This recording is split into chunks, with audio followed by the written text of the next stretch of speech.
ہم کوسار مارکیٹ میں بیٹھے تھے اور وہاں پہ بیٹھ کے گپ شپ ہو رہی تھی. تو وہ اب یہ بیوقوف تو نہیں ہے نا کوئی, وہ سارے سمجھتے ہیں. تو اس لیے بجائے اس کے کہ آپ اس طرح کی حرکتیں کریں, اور یہ اس وقت ہوتی ہیں جب آپ راولپنڈی اور اسلام آباد اس لیے جب تک راولپنڈی اور اسلام آباد جو ہیں, ان دونوں, خاص طور پہ میں کہوں گا راولپنڈی والے, جب تک راولپنڈی والے ذہنی طور پہ نہیں ہوں گے ٹھیک, اور ذہنی طور پہ پاکستان کے آئین کو تسلیم نہیں کر لیتے اور پاکستان کی پارلیمان کو تسلیم نہیں کر لیتے, اس وقت تک پاکستان کا نظام ٹھیک نہیں ہو سکتا. بالکل اگلے 100 سال بھی ٹھیک نہیں ہو سکتا, کیونکہ یہ جو سپرمیسی کا خمار ہے نا, اور جو نشہ ہے, یہ پاکستان کو تباہ کر رہا ہے. اور یہ ہر ملک میں ہوتا ہے, پینٹاگون کی بھی انپٹ ہوتی ہے امریکہ میں, اور ادھر برطانیہ میں بھی ہوتی ہے, فوج کی ان کی انپٹ ہوتی ہے, اسٹیبلشمنٹ کی انپٹ ہوتی ہے, لیکن وہ پردے کے پیچھے ہوتی ہے اور ان کی عزت بھی وہیں پہ زیادہ ہوتی ہے. اب چائنا آپ دیکھ لیں کہ ہم خود مذاق بن رہے ہیں نا, چائنا میں گئے ہیں, پہلے 3 دن بےزتی کروائی ہمارے پریمیئر نے, اس کے بعد چلے گئے ہمارے آرمی چیف, اور اس کے بعد پھر اب وہ ایک تصویر آپ نے دیکھی ہوگی کہ ایرانی وزیر خارجہ کے ساتھ کان پہ کان میں بات کر رہے ہیں, اور پیچھے 4 قدم پیچھے ہمارے نائب وزیر اعظم ہیں, اور اس سے 4 قدم پیچھے ہمارے وزیر اعظم ہیں. یہ تصویر ہمارے ہاں تو بہت فخر سے بہت بیان کی گئی, بڑے خوش ہوئے ہوں گے لوگ کہ دیکھیں دلہا جو ہیں جنرل صاحب ہیں, لیکن حقیقت ہے کہ وہ پوری دنیا کے لیے وہ تصویر پاکستان کے لیے شرمناک ہے کہ آپ نے خود ایک شخص کو پریمیئر بنا دیا اور آپ نے خود یہ نظام کھڑا کر دیا کو خدا کے واسطے دنیا کو دکھانے کے لیے ہی آپ اس کی کوئی عزت بتا دیں, لیکن نہیں ہر فورم پہ جا کے یہ بتانا کہ نہیں میں ہوں اور میں ہی سب کچھ ہوں. تو لہٰذا یہ جو چیز ہے یہ پاکستان کے لیے امبیرسمنٹ کھڑی کر رہی ہے, اور یہ کسی اور کے لیے نہیں کر رہی, یہ کوئی فخر کی بات نہیں ہے. تو ہر لیول پہ ہمیں دیکھنے کو مل رہا ہے. اگر ہم آپ نے بات کی فیلڈ مارشل صاحب کی, وہ دنیا کے دورے کرتے ہیں, وزیر اعظم صاحب کہتے ہیں جی مجھے فون پر بتا دیا انہوں نے, اور وہ شکریہ ادا کرتے ہیں اس چیز کا. تو اگر فیلڈ مارشل صاحب اپنے آپ کو پریزنٹ کرتے ہیں تو پنجاب میں دیکھیں تو مریم نواز بھی تو یہی کچھ کر رہی ہیں, وہ بھی سمجھ لیے کہ میں ہی کرتا کرتا ہوں اور میری ہی پریزنس ہونی چاہیے دنیا میں جہاں بھی جاؤں. بے شک وزیر اعلیٰ کا نہ کنسرن بنتا ہو بین الاقوامی دوروں کا, بھی وہ کرتی ہے. تو یہ ایک سسٹم میں سوچ ہے یا یہ لاجک کیا ہے کہ کیوں ہر انسان خود کو نمایاں کرنے کے لیے تبودو کرتا ہے بجائے اس کے پنجاب میں ہم نے دیکھا ریلیف آپریشن تھا جو اس کے اوپر پابندی لگا دی گئی کہ نہیں یہ ریلیف آپریشن صرف گورنمنٹ کرے گی. یہ بھی تو اسی چیز میں آتا ہے کہ گورنمنٹ ہی کرے گی, گورنمنٹ کرے, ٹھیک ہے, اگر N G Os private sector کر رہا ہے تو اس میں جاتا کیا ہے, اس میں تو لوگوں کا بھلا ہی ہو رہا ہے. دیکھیں یہ ہے یہ سارا لندن ایگریمنٹ یا جنرل آصم منیر صاحب اور نواز شریف صاحب کے درمیان کیا طے پایا. لندن والا معاملہ وہ یہی تھا کہ نواز شریف صاحب وزیر اعظم ہوں گے اور مسلم لیگ نواز حکومت اس کو ملے گی, اور جنرل صاحب جو ہیں وہ آرمی چیف رہیں گے. وہ 3 سال والا معاملہ. اب اس میں جو اگلا پورا پروجیکٹ ہے وہ یہ ہے کہ مریم صاحبہ کو پرائم منسٹر بنانا ہے. اب اگلے الیکشن کے بعد پرائم منسٹر مریم صاحبہ کو بنانا ہے, اور نواز شریف صاحب کی یہ خواہش ہے کہ میں اپنی سیاسی وراثت اور سیاسی جاگیر اس کے حوالے کر دوں. زرداری صاحب بلاول صاحب کو بنانا چاہ رہے تھے تو وہ بہت پیچھے چلے گئے ہیں, اسی لیے ایئر فورس 1 جو ہے وہ پنجاب کی وزیر اعلیٰ مریم صاحبہ کو ملتا ہے, وہ وزیر اعلیٰ سندھ کو نہیں مل سکتا, وہ وزیر اعلیٰ خیبر پختونخوا کو نہیں ملتا, وہ وزیر اعلیٰ بلوچستان کو نہیں مل سکتا. ایئر فورس 1 اور پروٹوکول بھی وہی صرف ملتا ہے مریم صاحبہ کو, اور ایک طرف تو وہ, اور پھر کوئی پوچھتا بھی نہیں ہے. اور پھر جہاز کی سیر ایسے ہی کرتے ہیں, جہاز ایسے لے کے جاتے ہیں کہ جیسے کوئی رکشہ ہو, اور ٹھیک ہے جی لے لیا, خالی سیٹیں ہیں تو اپنے نوکرانیاں بٹھا لیں, اپنے رشتہ دار بٹھا لیے, اور پھر ٹی وی پہ آ کے بتاتے بھی ہیں. تو یہ صرف سہولت مریم صاحبہ کو ہے اور کسی کو نہیں ہے. پھر سیلاب آتا ہے, آپ نے سیلاب کی بات کی. سیلاب خیبر پختونخوا میں بھی آیا, سیلاب کشمیر میں بھی آیا, گلگت بلتستان میں بھی آیا, لیکن ہمیں نہ ہی این ڈی ایم اے کے چیئرمین نظر آئے, نہ ہی ہمیں D G I S P R نظر آئے, نہ ہی ہمیں آرمی چیف نظر آئے اس طریقے سے, اور نہ ہی ہمیں پرائم منسٹر نظر آئے کہ وہ خیبر پختونخوا کے عوام کی مدد کر رہے ہوں, کشمیری عوام کی مدد کر رہے ہوں, گلگت بلتستان کے لوگوں کے دکھوں کو مداوا کر رہے ہوں. نہیں کر رہے. اور پھر گرین انیشیٹو کا پروگرام ہوتا ہے تو جنرل عاصم منیر مریم صاحبہ کے ساتھ نظر آتے ہیں. پھر وہ میلہ مویشیاں ہوتا ہے تو جنرل عاصم منیر صاحب مریم صاحبہ کے ساتھ نظر آتے ہیں. تو یہ وزیر اعلیٰ سندھ کو یہ سہولت میسر نہیں ہے, اور ان کو یہاں تک کہ گورنر کو بھی نہیں بلایا گیا تھا اس وقت. تو یہ ساری چیزیں جو ہیں یہ اسی لیے کی جا رہی ہیں کہ یہ دو افراد کہہ لیں, دو خاندان کہہ لیں, ان دونوں کا یہ ایگریمنٹ کے تحت یہ سارا چل رہا ہے سسٹم. اور ایک ہمارے جنرل صاحب ہیں اور دوسرے ہمارے جاتی عمرہ والے, یہ دو خاندانوں کا میل ملاپ ہے. دو خاندانوں کی یہ اس وقت رولنگ جو رول کر رہے ہیں یہ دو کر رہے ہیں. آج جسٹس اللہ صاحب نے بھی کہہ دیا کہ ہائیبرڈ نظام کا مطلب کیا ہے کہ ملک میں آمریت ہے اور غیر آئینی اور غیر قانونی حکومت ہے, غیر جمہوری حکومت ہے. تو جب حکمران خود یہ کہہ رہے ہیں کہ ہائیبرڈ نظام ہے اور ایکسٹینشن کا نام تسلسل دے دیا, کیونکہ ایکسٹینشن گالی بن چکی تھی اس لیے ایکسٹینشن کو کہا گیا یہ تسلسل ہے, اور ادھر جو آمرانہ نظام ہے اس کو ہائیبرڈ نظام کہہ دیا. تو یہ جو چیزیں چل رہی ہیں یہ دنیا ساری دیکھ رہی ہے, اور پھر اسی لیے نفرت بھی اسی طریقے سے زیادہ ہے. یا تو ہوتے نا یہ جیتے ہوئے ہوتے, اگر تو یہ جیت جاتے تو پھر تو کوئی حرج نہیں تھی, لیکن ہارے ہوئے جعلی فارم 47 دے کر آپ نے ان سب کو دے دیا, اور اس کے بعد پھر آپ اس کے ساتھ ڈٹ کر کھڑے بھی ہیں, اور صرف اس لیے کھڑے ہیں کہ ساری اتھارٹیز انہوں نے سرنڈر کر دی ہیں, تمام اختیارات سرنڈر کر دی ہیں, اور آپ جو چاہیں کریں. آپ کے وزیر خارجہ محسن نقوی صاحب ہیں اور باقی آپ ہیں. نفرت کی آپ نے بات کی تو ڈیفینیٹلی لوگ جو ہے سوشل میڈیا کا دور ہے, چیزوں کو ویریفائی کرتے ہیں. کل وہ جو پبلک ٹوائلٹس کا معاملہ ہے, آپ نے تصویر جاری کر دی, پھر کچھ ویژولز ہم نے دیکھے جس میں وزیر اعلیٰ صاحبہ کو کچھ خواتین کچھ بچے بہت زیادہ حد سے زیادہ پیار کر رہے, اور پتہ چل رہا ہے کہ وہ انتظار کر رہے تھے کہ وزیر اعلیٰ آئے اور ہم ان کا اس طرح استقبال کریں. بڑے اچھے آپٹکس نظر آئے ہوگا. اس کے اوپر کرٹیسزم بہت زیادہ ہوگا کہ آپ نے یہ فلمیں بنائی ہے, اور جب کرٹیسزم ہوتا ہے تو ڈیفینیٹلی وہ جو آپ کے مقاصد ہوتے ہیں وہ بھی اچیو نہیں ہوتے. تو اس میں کہیں نہ کہیں لوگ نظر آتا ہے کہ وہ جو ٹیم ہے جو نیریٹو بنانے کی کوشش کرتی ہے, وہ جو چیزیں پریزنٹ کرتی ہے وہ میک اپ کی اچھا نہیں کرتی, تو وہ اچھی لگنے کے بجائے چیزیں بہتری لگتی ہیں. مگر خواجہ آصف صاحب یہ ہائیبرڈ نظام انہوں نے انٹروڈیوس کرایا تھا, اور حنیف عباسی صاحب نے کہتے ہیں کہ کوشش کرو کہیں ایسا نہ ہو کہ آپ ہی وائرل ہو.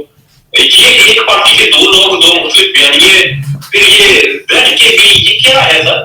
اچھا, ایک پہلی بات تو جو آپ نے کہا کہ بڑی اچھی وہ تصویریں بناتے ہیں, تو دیکھیں بات یہ ہے کہ بیانیے کی بات کی, بیانیہ بھی زمینی حقائق کے مطابق ہی بنتا ہے نا, اور جو جنرل ول ہے اس کے اکارڈنگلی بنتا ہے.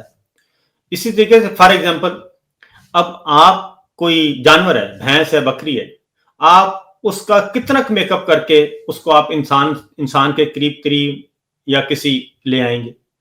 تو خاتون کا ہونا پہلے تو ہونا ضروری ہے کہ یہ خاتون ہے, پھر خاتون کا میک اپ کیا جاتا ہے, اور دلہن یا مرد ہے تو انسان کا چہرہ ہوگا تو اس پہ آپ میک اپ شیک اپ کر کے خوبصورت بنا سکتے ہیں, تبھی انسان لگے گا. لیکن آپ کسی جانور کو اٹھا کے یہ نہیں کہہ سکتے, بھینس کو میک اپ کر کے کہیں گے کہ یہ انسان ہے, یہ نہیں ہو سکتا. تو اس لیے بیانیہ ان کا کیا ہے, بیانیہ تو عوام کی ول ہے نا, عوام کی ول کے اگینسٹ آپ کتنا جائیں گے, اس لیے ان کا بیانیہ بن نہیں رہا. یہ کہتے ہیں کہ دن کو یہ کہتے ہیں رات, اور رات کو کہتے ہیں یہ دن, یہ ہو نہیں سکتا. اور پھر 8 فروری 2024 کو پاکستان کے عوام نے اپنا بیانیہ بیلٹ کے ذریعے بتا دیا, اور وہ جو بیلٹ کا حق استعمال کیا انہوں نے, وہ بلٹ کے سائے کے تلے استعمال کیا. اس کے باوجود بلٹ ہار گئی اور بیلٹ اس دن جیت گیا. تو اس دن جنرل عاصم منیر صاحب کو مشورہ دیا گیا تھا کہ اب یہ ہو چکا ہے, عمران خان جیل میں ہے, ایک آزاد ارکان پی ٹی آئی کے آ چکے ہیں, تو اب ہمیں یہ تسلیم کر لینا چاہیے. لیکن جنرل صاحب نے کہا کہ نہیں, اور وہ رائے نہیں مانی جو آپ تھوڑی دیر پہلے پوچھ رہے تھے نا کہ یہ کیا ہے. تو وہ جنرل عاصم منیر صاحب نے اس وقت ویٹو پاور اپنی استعمال کی, اور ویٹو پاور یوز کرتے ہوئے پھر یہ فارم 47 والا کام کیا گیا. آپ کو یاد ہوگا, ریکال کریں کہ چیف الیکشن کمشنر رات 10 بجے اچانک غائب ہو گئے تھے اور ان کو بلایا گیا تھا. پھر وہ 12:30 بجے ملاقات کر کے واپس آئے تھے 8 اور 9 فروری کی درمیانی شب. اور پھر ایک جنرل صاحب, انتہائی سینئر موسٹ جنرل صاحب, میرا خیال ہے ساحر شمشاد مرزا صاحب, اڈیالہ جیل گئے تھے عمران خان صاحب سے ملاقات کرنے, انہوں نے بھیجا تھا. ٹھیک ہے, ساحر شمشاد مرزا صاحب گئے تھے. آپ کو پھر ریکال کریں, اڈیالہ جیل کی بتیاں شتیاں ہر چیز ارد و گرد بند کر دی گئی تھیں. تو وہ ساحر شمشاد مرزا صاحب تھے اطلاع کے مطابق. تو پھر بھی نہیں, انہوں نے کہا کہ نہیں, یہ نہیں ہو سکتا. تو یہ ساری جو چیزیں ہیں, یہ ون مین شو چل رہا ہے اور ون مین رول چل رہا ہے, جس کی وجہ سے یہ سب کچھ ہو رہا ہے. تو لہٰذا یہ جتنا بھی اس کو لنگر آن کرتے جائیں گے اور جتنا بھی اس کو کھینچیں گے, اس کو تسلسل کا نام دے لیں, ایکسٹینشن کا نام دیں. تسلسل کیا ہے؟ اگر آپ کہتے ہیں نا یہ تسلسل ہے, تو تسلسل تو پھر یہی ہے نا کہ جو پچھلے 3.25 سالوں سے ایک فسطائیت, ڈکٹیٹرشپ, بربریت, چادر چار دیواری کی پامالی, آئین اور قانون کی پامالی جو چل رہی ہے, وہی اسی کو تسلسل کہیں گے نا. یہ مسئلہ ہے نا, ہم نے جو ہسٹری پڑھی یا تھوڑا بہت دیکھا, کہیں بار سنا, ڈکٹیٹروں کو بھی ایک ٹائم آتا ہے کہ لوگ ایکسپٹ کر لیتے ہیں, بے شک اچھے میں کریں یا برے, وہ کہتے ہیں جی چلے نصیب قسمت یہی ہے, یہ رہے گا. یہاں پر ایکسپٹنس نہیں ہے اور دور دور تک نظر نہیں آتی کہ لوگ ایکسپٹ کریں گے. ایکسپٹنس اس لیے نہیں ہے, پچھلے تقریباً زیادہ پیچھے نہ جائیں بلکہ مزید دیکھیں, جنرل ضیاء صاحب نے محمد خان جنیجو صاحب کی حکومت برطرف کی, بیڈ گورننس. ٹھیک ہے, بیڈ گورننس تھی اور چیزیں قابو نہیں آ رہی تھی, یہ الزام لگایا. اس کے بعد 88 میں اگلی آ گئی 88 کی گورنمنٹ, پیپلز پارٹی بے نظیر بھٹو صاحبہ کی پہلی حکومت برطرف کی کرپشن, اور دوسری بے نظیر بھٹو کی حکومت برطرف کی کرپشن, نواز شریف صاحب کی حکومت برطرف کی کرپشن, دوسری کی کرپشن اور آرمی چیف کا طیارہ اغوا. ٹھیک ہے, یہ چیزیں. اس کے بعد سال 2000 سے آن ورڈ 22 سال انہوں نے لگائے. 22 سال وہ ان دو خاندانوں کی کرپشن ہر جگہ بچے کو دکھائی گئی, بچے کو دکھائی گئی, اور اخبارات میں کالم لکھے گئے اور پروگرامز ہوئے. اور وہ غلط نہیں تھی, وہ افسانہ نہیں تھا, کیونکہ جب بتایا جاتا تھا کہ ان کی بیرون ملک جائیدادیں ہیں, تو وہ جائیدادیں تھیں, وہ نظر آ رہی ہوتی تھیں. بتایا گیا سرے محل ہے تو سرے پیلس ہے, تو وہ سرے پیلس تھا. بتایا گیا ایون فیلڈ, تو وہ ایون فیلڈ تھا. بتایا گیا سعودی عرب میں فیکٹریاں ہیں, تو فیکٹریاں تھیں. اور یہ بتایا گیا کہ سوئس اکاؤنٹس میں اتنے پیسے, تو وہ تھے. جب یہ سارا کچھ تھا اور پھر ایک 22 سال لگائی گئی, محنت کی گئی, 25 سال بلکہ اس سے پیچھے شروع ہو گئی تھی, 25 سال آپ نے کہا کہ یہ موروثی سیاست ہے, یہ خاندان ہے, پاکستان کو لوٹ کر کھا گئے ہیں.